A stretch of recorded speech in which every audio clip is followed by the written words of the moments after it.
Hello, hello, hello, everyone. What is going on? James here, and welcome to Casual Combat Talk. In this edition of Casual Combat Talk, I'll be giving you my UFC 266 predictions. So let's get into this then. First fight I'll be predicting will be Jéssica Andrade versus Cynthia Calvillo. Now, the thing is with Cynthia, she's a good fighter and all, but she's very, very, very hittable. She's got good wrestling and all, don't get me wrong, but she's very, very, very hittable. Thing is, I know some people are probably thinking, oh, well, Andrade will just get taken down by her and held down. But if you look at the Andrade in the first round, she's got a great get-up game. Thing is, Valentina Shevchenko, when she took Andrade down in the first round, Andrade was able to get up. I know Valentina was riding her back a few times, but Andrade was still able to get up. She still did very well. I know she got taken down in the first place, but she still has a good get-up game. And she was holding Valentina against the cage at one point as well, out-muscling her in a few exchanges. Again, Valentina was dominating for the most part, but that's besides the point. She was able to do this to Valentina Shevchenko, who's an absolute beast.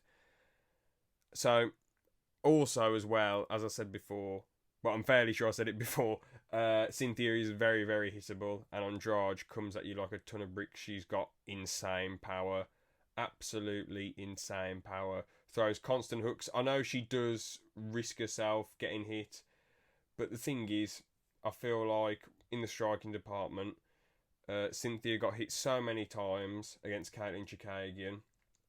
She got finished by Andrade, and that was a body shot which started that. As I say, she's just not defensive, and it very, very hittable in my opinion. There ain't really much more else to say, unless Andrade just hasn't got a good get-up game. I really cannot see Cynthia being able to beat her, unless she's improved her wrestling a crap ton. But yeah, so I'm going to go Andrade first round KO. I'm very confident of this happening. I'd say 85%. 85%. Andrade has an 85% chance of winning, and Cynthia has a 15% chance of winning. I'm really, really confident that Andrade is going to win. So, next fight, we have Curtis Blaydes versus Jairzinho Rozenstruik. Now, the thing is, with Blaydes, I know there's a lot of questions coming into this fight, isn't there? There's a question of what's his chin going to be like? How will Jairzinho do with the wrestling? Now, if you watch his fight against Junior Albini, I know that was Rozenstruik's first match in the UFC, but the thing is, he got taken down by some dude whose wrestling is nowhere near the level of Blaydes. I know it was a few years ago, but we haven't really seen any improvement since then. He got taken down by Overeem as well. I know he managed to get up against Albini, but my point is, like, if Curtis Blaydes had him in that position, mate, he ain't getting up. I'm sorry, he would not be getting up. Not until the end of the round, anyway. Another thing with Rozenstruik as well, he gave up so many single legs to Cyril Gane. That's another big issue as well. And if you give up, I know they weren't all necessarily takedowns, but he was giving up a load of quite a few single legs to him. And if you give up even one single leg against Curtis Blaydes, you're in big, big, big, big trouble. And I know Rozenstruik has had a lot of KO wins, but he does rely on being a counter puncher quite a bit, really. Or the opponent makes a mistake, or he just, I don't know, like he feels like, oh, I'm just going to go for it. But against Cyril Gane, he just kept getting kicked and jabbed, and that was most of the fight. Obviously, against Francis, he tried to counter punch him, and he did land a bit on Francis. Like, I think he landed one hook, which looked like, well, it did connect against Francis, but didn't seem to do much because Francis just kept continuing to come forward. Thing is, Blaydes, he's way more well-rounded. He's got good striking, good jab, follows up with the right hand very well. Doesn't really feint much. He feints with his left leg. He bends his left leg quite a bit and moves his body, but that's about it. He doesn't really feint with his hands much from what I've seen. Sometimes he does rush forward quite a bit, and he does bring his hand down a bit when he jabs, but that's fairly sure that's because he's loading up for the right hand. But yeah, it's just the wrestling, the clinch game, his control game, and he's pretty, fairly good striking. But again, both guys are beasts. Thing is, it only takes one shot. He's got ridiculous power, Jairzinho Rozenstruik. It only takes him one shot. He's an amazing counter puncher, and Blaydes does come forward quite a bit. He does sometimes either, try to throw like one leg kick or like, jab cross, or sometimes he'll come forward with a flurry. That's what he was doing against Derek Lewis. And the wrestling does open that up for him. But the thing is, right, against Derek Lewis, he was doing really well when he mixed the wrestling with the striking. But as soon as he just went for a naked takedown, he got uppercutted in the face and then KO'd. I can't really see Jairzinho being able to replicate that. And the thing is, Derek Lewis was, although he was losing the wrestling exchange, he didn't necessarily get taken down. So, well, for the most part, from what I remember. And I can't really see Jairzinho Rozenstruik being able to put that much of a fight up when it comes to the wrestling. So he's probably just going to get wrestled for 3 rounds. If this was 5 rounds, thing is, Jairzinho Rozenstruik's proven that he still has the power, he still has the stamina. In the 5th round, he's really good at pacing himself. While Blaydes, I know he looked good against Volkov. I know at the start of the 2nd round he landed some amazing strikes because he made Volkov so wary of the wrestling. But the thing is, in the 4th and 5th, he was looking like he was getting gassed a bit. So if this was 5 rounds, I'd be fairly confident in picking Rozenstruik. But as it's 3 rounds, I'm going to go for Blaydes. Probably. Honestly, this is really close because we don't know how his chin's going to be. We don't know if he'll make the same mistake as last time. But we don't know. But the thing is, if you just think to yourself, oh, well, Rozenstruik's going to get taken down, then it's game over, isn't it? It's difficult. It's really difficult. Or is Blaydes just going to try and stand up first? And will he try and land a decent combo on him and come forward and get countered? That's why, for me, it's such a close fight. So I'm going to go Curtis Blaydes, 55% chance of winning it, and Jairzinho Rozenstruik, 45% chance of winning it, because I feel like it's a really, really close, interesting fight, in my opinion. So the next fight is Nick Diaz versus Robbie Lawler. Really, really happy that this is happening. It's awesome to see Nick Diaz back. I'm glad that they've matched him up against Robbie Lawler, because you don't want Nick Diaz fighting the top people. He has not adapted his... Well, he hasn't really adapted his fighting style at all to suit more modern fighters. I know the last time we saw him was 2015, but he's always fought the same. And a stubborn guy like Nick Diaz, he's not going to change. Even Nate Diaz has adjusted his style a bit. He ain't massively defensive, but, in the pocket, he's leans in and out. He's fairly defensive. So, yeah, but while Nick Diaz, he just comes forward. And also, Nate Diaz uses a little bit of head movement, I'll say, in and out movement. And he's got good counter punching, while Nick Diaz just comes forward and he's just standing and banging 24/7. So, yeah, I mean, he's looking in shape as well. He's doing all that nunchuck stuff, messing around with the nunchucks on social media. So, fair play to the lad. Looks in great shape as well. I know, I can understand why a lot of people pick Robbie, because he's actually been active over the years. But he hasn't won in forever. And another issue with Robbie, he was like the most ballsy dude ever for years and years. He came to fight 24/7. Now, it's like, ever since he got knocked out by Woodley, he's just been so defensive and just not been able to pull the trigger.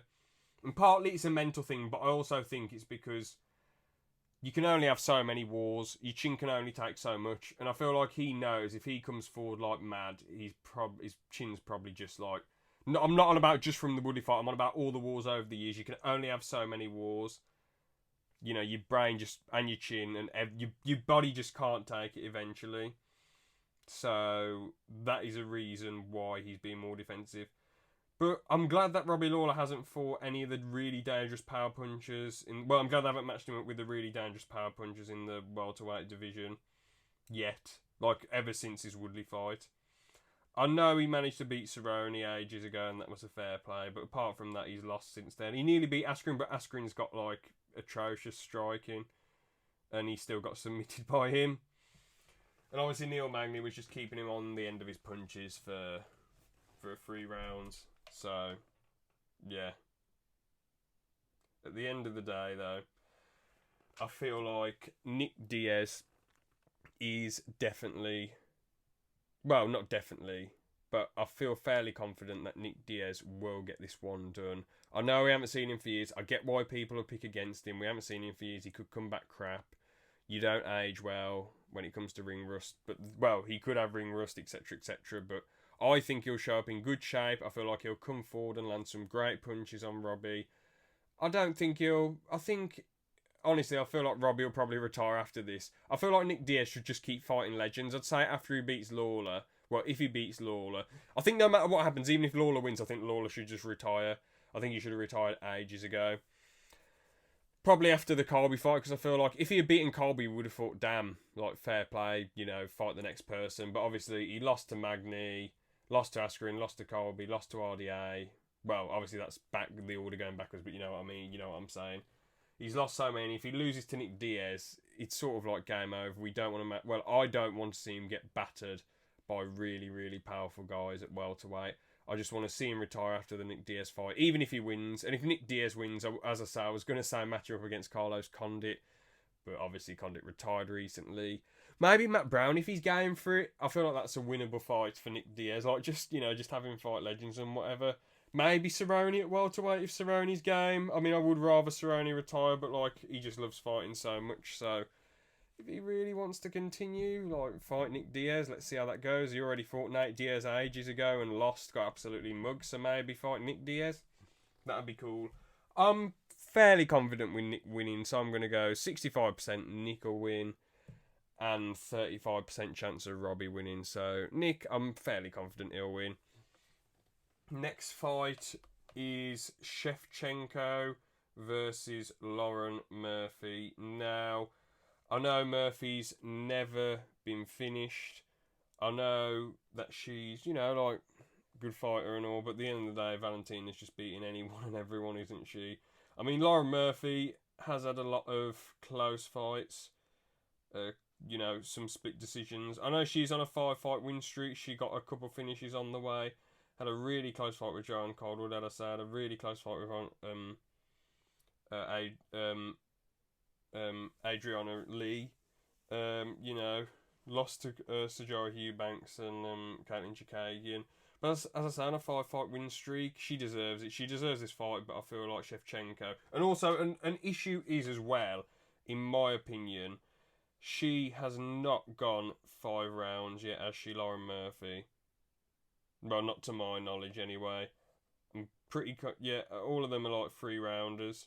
So she hasn't gone 5 rounds, and I feel like Shevchenko is just amazing at going 5 rounds. She's had so many 5-round fights, and she's proved that she's got the cardio 5 rounds too.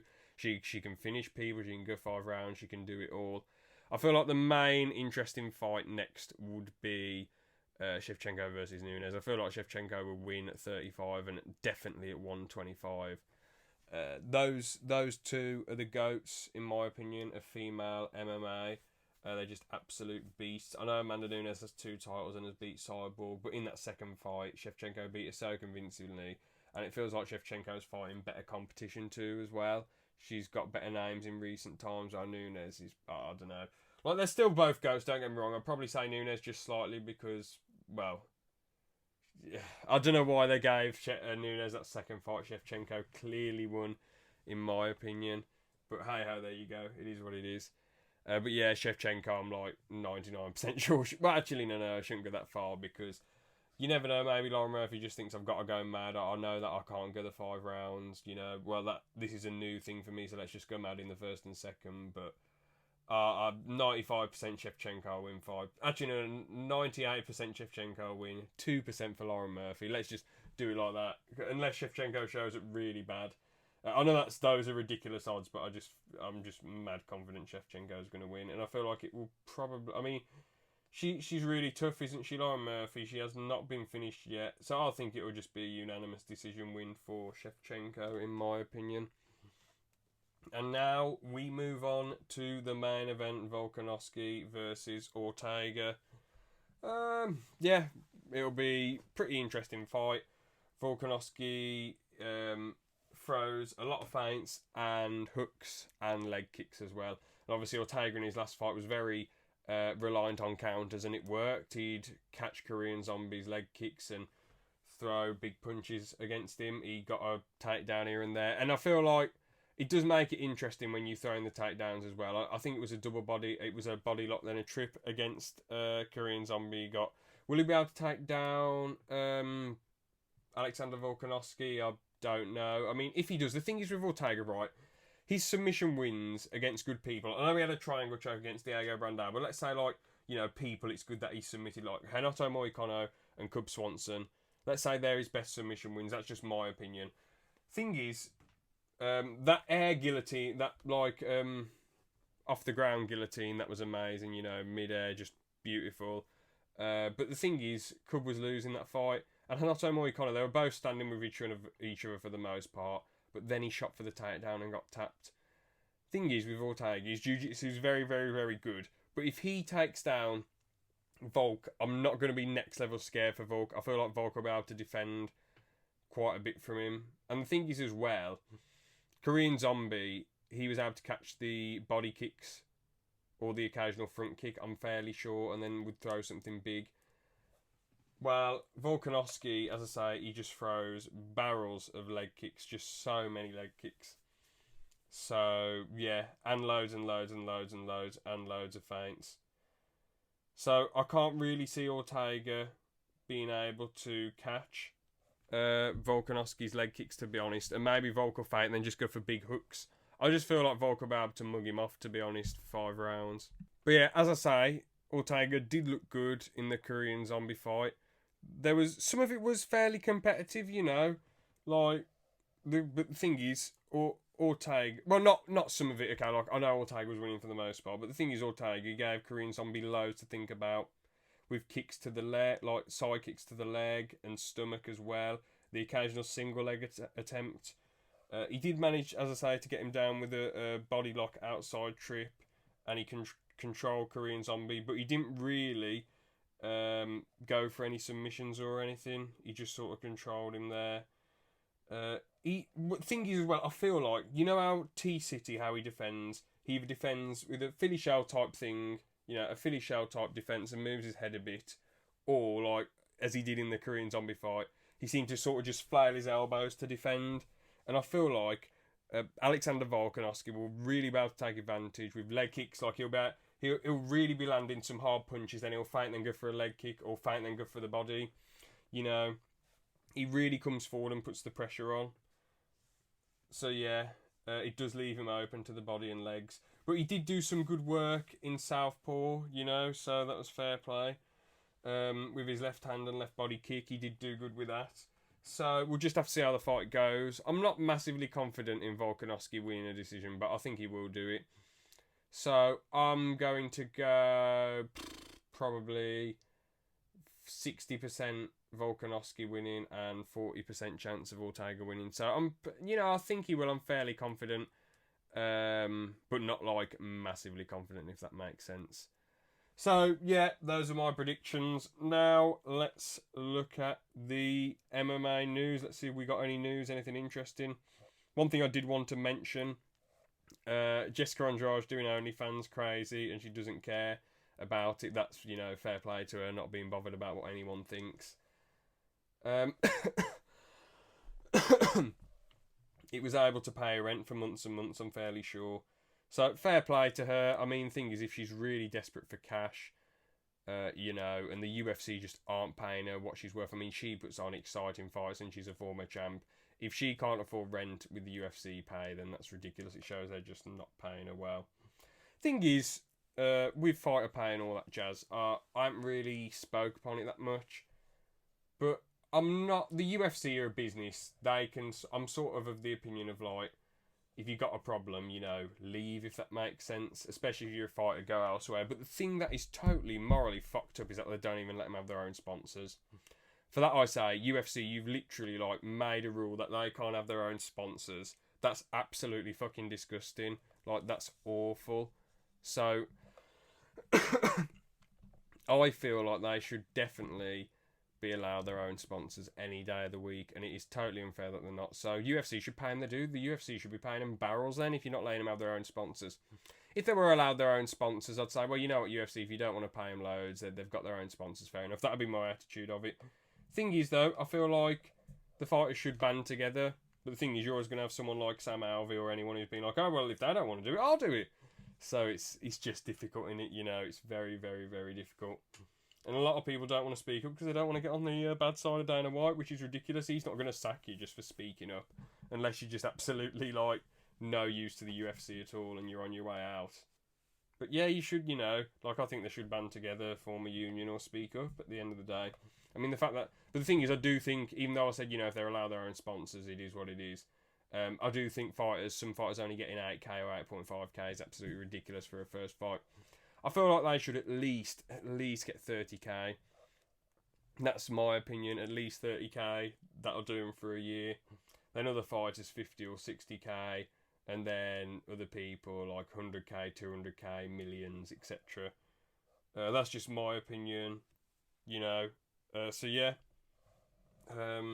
Maybe one day I'll make a massive video on fighter pay, because obviously I might eventually start an MMA channel. It won't be yet, it might be in years and years. It depends how other things go and what I feel like doing. But yeah, so anyway, more news. Glover Teixeira says Israel Adesanya is scared as shit as Daddy Alex Pereira signs with UFC. Ridiculous, absolute bollocks from Teixeira. I think Teixeira's a legend and a really nice guy, but that is a bad take, because in the first fight Izzy had him against him, Izzy was outlanding him and winning very convincingly. All Pereira really did was walk forward and land a bit here and there. And then the second fight, Izzy really put the pressure on him and then got KO'd eventually, because Izzy thought, well, I've got to go for the finish if the judges are just going to give it to him just for walking forward. Then I've got to go for the finish at the end of the day, and obviously he got KO'd. I highly doubt Izzy's scared in any way, shape or form. I feel like Izzy would be able to beat him with all the MMA experience he's got and all the MMA training he's been doing for years and years. I feel like Pereira will do well, but trust me, Izzy would definitely be able to beat him. Teixeira's like, Izzy doesn't want to talk about it. Well, Izzy's got Whittaker, the rematch with Whittaker, soon, hasn't he? I'm pretty sure. Was that fight announced, or was there just rumours of it? I don't know. Anyway, we've got... Oh, yeah. I don't even see if there's any point in talking about this. But I'd go on about some more news first. Luke Rockhold issues fiery response to Sean Strickland and vows to put him back where he belongs. That is an interesting fight, Rockhold versus Strickland, because, man, like, Strickland is amazing at coming forward and landing punches, but the thing is, has he got the power, the absolute, utter, raw power to put Rockhold away? I know he really wobbled Uriah Hall and finished Brendan Allen, but things with Rockhold, it's usually one big shot, and then you follow it with more shots like Bisping did. Or, I don't know, it's such a difficult fight, and the thing is as well, he was grappling heavy against Jan Blachowicz, and we haven't seen Sean Strickland defend takedowns yet. We've mostly just seen boxing from him, and the occasional kicks. We haven't seen him defend against someone like Rockhold yet. So that'll be very, very interesting. Early prediction, I feel like Rockhold would win, but I've got no clue. It's such a close fight in my opinion. Probably like a second round submission. And Rockhold also throws kicks as well and does a lot more. But maybe Strickland's pressure's too much. I don't know. Pedro Munoz considering to move to flyweight. Bloody hell. That'd be fairly cool. That'd be interesting. Wonder if he could make the weight. Who knows? But yeah, we might as well talk about it quickly. The crazy boxing between Tito Ortiz and Anderson Silva and TRT Vitor versus Evander Holyfield. So, Tito just looked really stiff and slow. Like the hook seat, he just kept throwing hooks. Well, he came forward and threw a few hooks against Silva. Silva ducked and then countered him with a big hook and then two more, and then that was it, game over. I mean, like, Tito, the fact that it was at 195 is ridiculous. How is Tito meant to cut all the way down to 195? That is just absolute, utter madness. So his chin was obviously weakened, but Silva's just mad skilled. He's aged so well in the game, so fair play to him. Evander Holyfield, again, he threw a punch and was off balance, so it just looked like, and fell over when he threw a punch, so he looked really, really bad. Vitor just threw a million combos. It was stopped early, to be fair, but like, Evander's an old dude, nearly 60. Is there really any point in letting it go on any longer? The fight was not changing. So as Evander's so old, like, yeah. And I mean, it just has to be for money. Why would you fight Vitor out of all people? Like, he has nothing to prove. He was a great fighter when he was fighting, so like, and obviously remembered as a great fighter for his work in boxing. It's like, why does he need to fight now? Probably money. Ridiculous. And now on to the AJ versus Usyk. I was going to say my takes on that because that fight is happening this Saturday. I'm fairly sure. So AJ versus Usyk. AJ, he can box well, going forwards and going backwards. Likes to throw the jab out there quite a bit, then follow up with the right hand and see if he can eventually wobble you and then rush you quite a bit. Obviously, not really the best in the pocket. He's better at a distance. If he has you hurt, he's like good at throwing punches. But if you throw back, it seems like he doesn't really have much head movement. He's quite static. When he throws punches, he does move his chin in the air as well. So he has got some issues there. But every fight's got their weaknesses. I feel like this fight comes down to, is Usyk big enough? And the thing is, he fought Chisora, and I know Chisora came at him for 4 rounds with loads of hooks and everything. But, Usyk was landing some decent combos here and there against him in those 4 rounds. And then afterwards, he was landing great combos against him and just absolutely mugged him off for the rest of the fight. I know he didn't finish Chisora, but do you really want to risk that? Look at Carlos Takam. He was, he's a really bulky guy.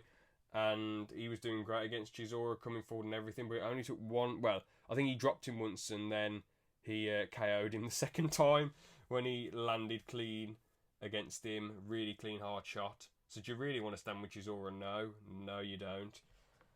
I feel like with Usyk, if he figures out what you do, he figures out what you like to throw the most over the first 4 or 5 rounds. Look what he did to Bellew. Bellew was winning all those rounds. Then Usyk eventually managed to get the finish on him. Flattened him. And to be honest, with Joshua, thing is, can he deal with the movement of Usyk? He hasn't fought someone with the movement of Usyk. But on the other side of the coin, I know I mentioned about Usyk being able to defend and deal with Chisora coming at him for 4 rounds really hard and heavy.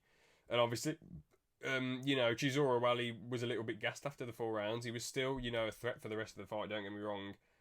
Chisora's most deadly offense is hooks. While Joshua, he has a really, really good hard jab and a really good straight right hand. So, can Usyk deal with that? I honestly think so. I honestly think Usyk will be able to get it done.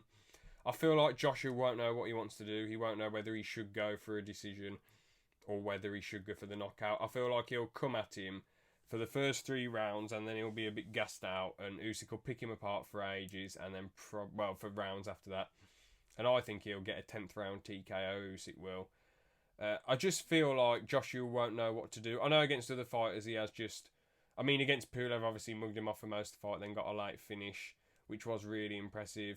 But I feel like he knew what he wanted to do. And I'm not being funny, but Pulev is past it. Very far past it. So, and obviously against Joseph Parker, he knew he wanted a decision. But the thing is, right, if you try and go for a decision against Usyk, he's going to outbox you. Any day of the week, he's going to outbox you, man. So, and if he tries to go for the KO, can he do it? I don't know. I feel like Usyk will be able to defend. So wherever the fight goes, I feel like Usyk will win. And that's also why I think AJ won't know what to do. And that's why I think he'll get gassed out. But I feel like AJ's best chance is a KO. But who knows? How will Usyk deal with, even if the punch lands on the glove, even that first big jab. I know Chisora's a big bulky guy. But the thing is, Joshua's tall and really bulky as well. So very, very interesting fight. Even though I said things like, wherever the fight goes, Usyk will win, blah, blah, blah, blah, blah. I'm not insanely confident in that. I'm not next level confident. So, yeah, I feel like Usyk will get a 10th round TKO, but I'm not I'd probably